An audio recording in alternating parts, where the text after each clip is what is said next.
سنن ابن ماجہ میں صحیح سند کے ساتھ روایت ہے، نبی کریم صلی اللہ علیہ وسلم نے فرمایا، جو مسلمان شخص نماز اور ذکر کے لیے باقاعدگی سے مسجدوں میں حاضری دیتا ہے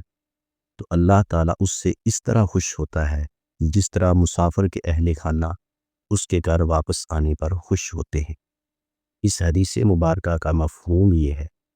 جس شخص نے نماز اور تلاوت قرآن، ذکر و فکر کے لیے مسجد سے تعلق جوڑ لیا، باقاعدہ مسجد میں حاضر ہوتا ہو، مسجد کو اپنا گھر سمجھتا ہو، اس بندے سے اللہ راضی ہوتا ہے، اس پر خاص رحمت فرماتا ہے، اسے اپنے مقرب بندوں میں شامل کرتا ہے، اور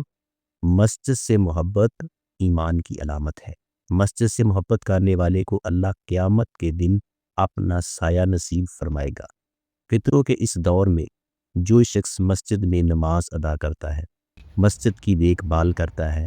اس کی تعمیر و ترقی میں حصہ ڈالتا ہے، مسجد کی صفائی ستھرائی کرتا ہے، تو وہ بہت ہی عظیم انسان ہے۔